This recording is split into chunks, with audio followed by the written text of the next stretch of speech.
Le 0,12 workout gym s'améliore. Celui-là, je ne l'avais pas montré non plus. Dans cette vidéo, on va parler de comment réagir face à des entraînements qui se passent mal. Je vais vous parler un petit peu de ma semaine, des semaines précédentes, de pourquoi ça se passe mal et voir si ça se passe vraiment mal, parce que c'est pas si grave que ça, on va dire. Mais c'est surtout pour vous montrer que voilà, parfois ça se passe pas comme on a prévu et qu'il y a des solutions à ça.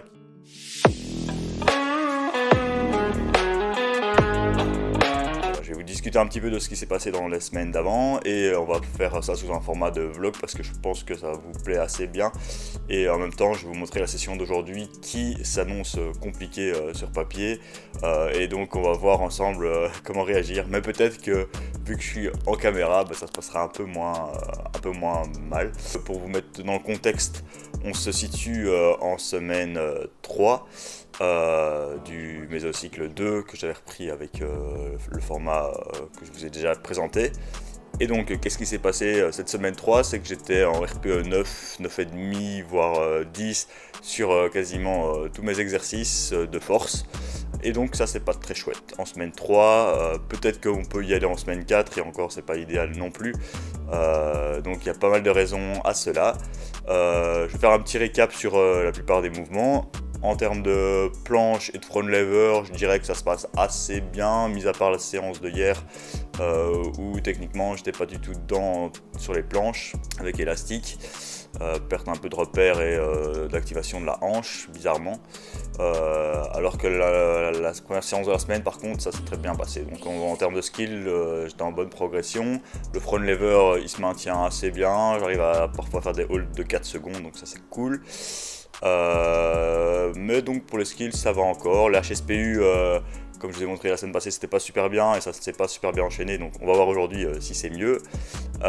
Et ce qui se passe plus problématique c'est la traction par exemple. Donc la traction lestée ça se passait super bien en début, en tout cas sur le top 7. Sur les back-off en semaine 1, je les ai trouvés un petit peu durs. En fait, ce que j'aurais dû faire, c'est que j'aurais dû commencer un peu plus light en semaine 1. En fait, j'ai commencé en semaine 1 à 40 kg et j'aurais dû commencer à 37,5. Et ce qui a fait que ma série à 40 n'était pas hyper easy. Et donc, je me suis dit, je vais rester à 40 en semaine 2. Je suis resté à 40, ça s'est pas passé beaucoup mieux, et donc ce que j'avais décidé de faire ici en semaine 3, c'était de quand même forcer la progression en augmentant, et ce qui a été assez compliqué. Et le top 7 à 55 qui était facile les semaines d'avant était difficile aussi. Donc plusieurs raisons à cela, c'est peut-être parce que j'ai rajouté une série en front lever, une série intermédiaire sur mes ramping sets, donc voilà, il y a pas mal de raisons. Ah oui, et en fait ça se passe mal hormis le stress extérieur de la vie de tous les jours. Donc en fait c'est pour ça que j'étais un peu surpris, c'est que le sommeil, nutrition, etc. c'est complètement ok.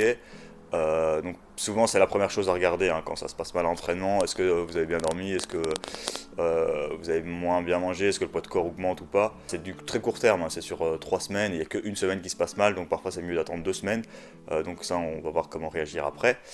Ensuite sur le dips, il n'y a pas eu de souci. Pour le dips ça s'est bien passé, 80. Ici j'ai fait mon top 7 à 85 mercredi et on va en refaire un aujourd'hui, donc a priori ça devrait aller, sauf si je suis grillé sur beaucoup d'exercices. Autre chose, maintenant le squat, et là ça a été très problématique en fait. En semaine 1 j'ai déjà fait un RPE 9,5 je pense, donc je vais mettre tous les clips ici à l'écran quand je parle pour illustrer un peu. Et donc voilà, le squat a été un peu compliqué le mésocycle précédent, mais j'avais pas envie de recommencer plus light que ce que j'avais commencé le cycle précédent, et donc je m'étais quand même dit que je vais quand même essayer de progresser sur certaines choses en partant quand même moins bas, ce que j'aurais pas dû faire. Et donc voilà, ça a fait beaucoup de séances compliquées mais qui passaient toujours, mais avec des RPE très élevés, et peut-être que ça a créé trop de fatigue que je n'ai pas su récupérer et que ça a impacté les autres mouvements ou le système nerveux en général, même si c'est toujours un peu séparé, les jambes et le haut. Pour l'assistance, j'ai peut-être un peu forcé sur certains exercices d'assistance, surtout les HSPU lestés. En back to wall, j'avais du R1 voire 0 sur certaines reps dès la semaine 1. Le bench press, la première séance de la semaine aussi, j'étais en RIR 0. En semaine 1, c'était pas du tout idéal et intelligent de faire ça, parce que je pensais reprendre les charges de mon ancien cycle en forçant un petit peu pour quand même faire mieux, et ça n'était pas le cas. Voilà, ça joue pas mal.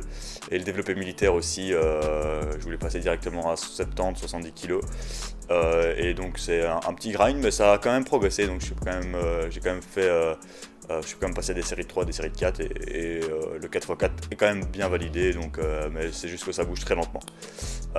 Donc voilà pour un peu les mouvements, je vous blablate ma vie, donc, mais ça peut expliquer beaucoup de choses. Donc voilà, c'est dû à un point de départ trop important, pousser trop sur les assistances en semaine 1 et peut-être l'ajout de certaines variables, hein, une série en plus par-ci par-là, et donc ça fait que... Petite pause de blabla, on va passer aux entraînements et après je vous explique comment est-ce qu'on peut réagir à cela.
HSPU et dips c'est fait, donc pas trop mal pour l'instant. Donc on finit les mouvements du haut du corps de la semaine, on va dire sur une note correcte, donc c'est pas fou, c'est pas pire, donc voilà, c'est normal, on peut travailler avec ça, on va dire.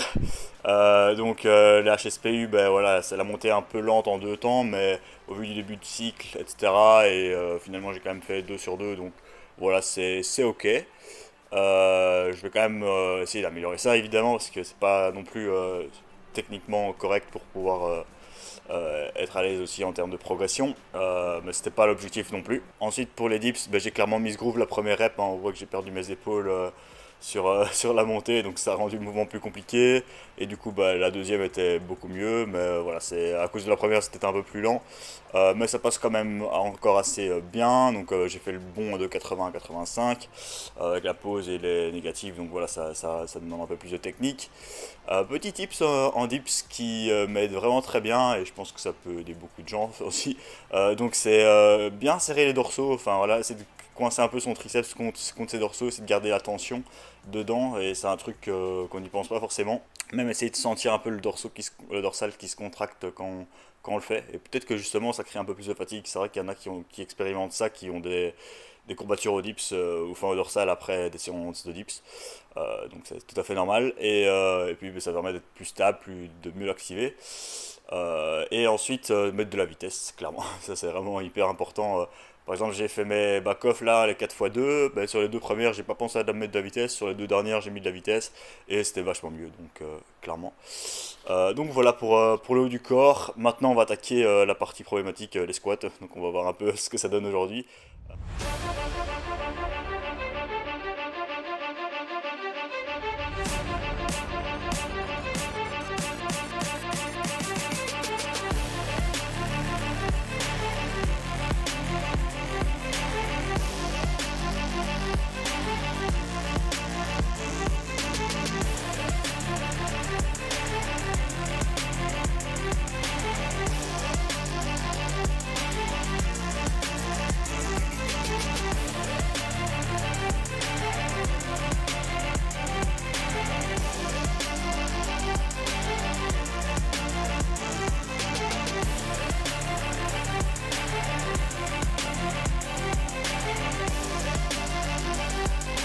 Ok, on est bon pour les squats. Vous avez vu les gros RPE, l'effort assez difficile, ça bouge lentement.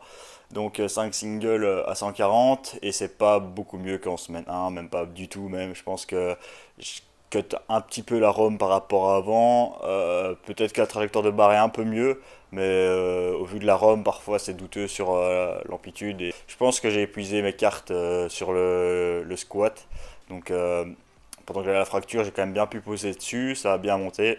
Et depuis que j'ai réaugmenté vachement le volume sur le haut du corps, ben, et l'intensité, etc. Et il y a une petite perte de poids aussi, je crois que j'ai perdu quand même un petit kilo ou deux, parce que avec la reprise un peu plus intense des entraînements, etc. Je pense que, voilà, même si je suis en maintenance calorique, on va dire, mais voilà, il y a peut-être pas mal de facteurs qui expliquent le manque de progrès sur le squat, et peut-être aussi la mauvaise gestion de la prograde.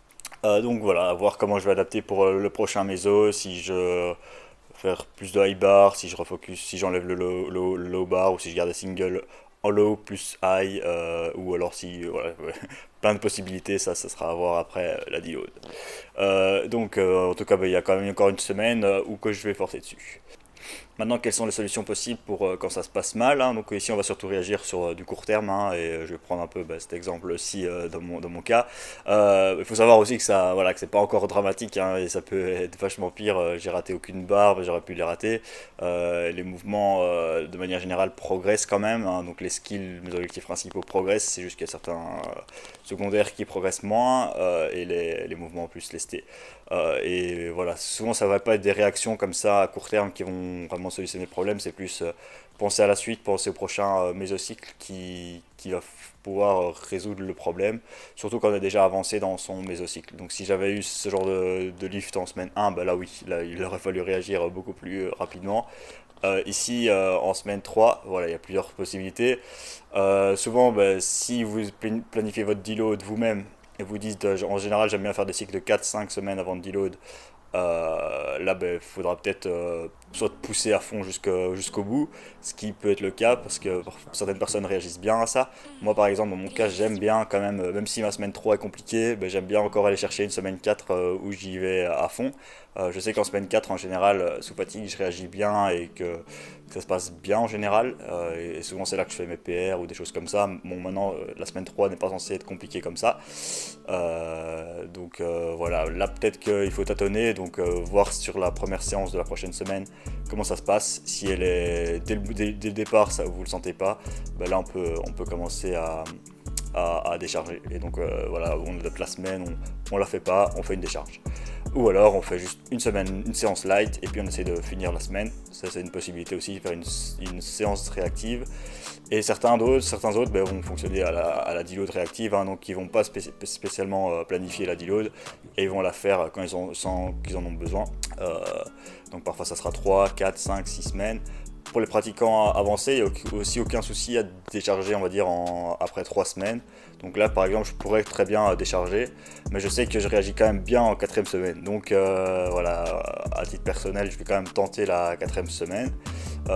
Mais si voilà, je pense que s'il y avait par exemple mes dips qui n'allaient pas, ou que si j'avais raté réellement une barre, là j'aurais dû décharger d'office. Mais sachant qu'il y a quand même eu certains mouvements qui sont bien passés et que les skills se passent bien, on va dire, là je vais quand même tenter le coup de faire la quatrième semaine. Une chose à prendre en plus en compte aussi, c'est que j'ai aucune fatigue, on va dire, pas de douleur, j'ai pas de fatigue physique, enfin j'ai pas de DOMS, je suis pas très courbaturé, j'ai encore une bonne énergie au quotidien.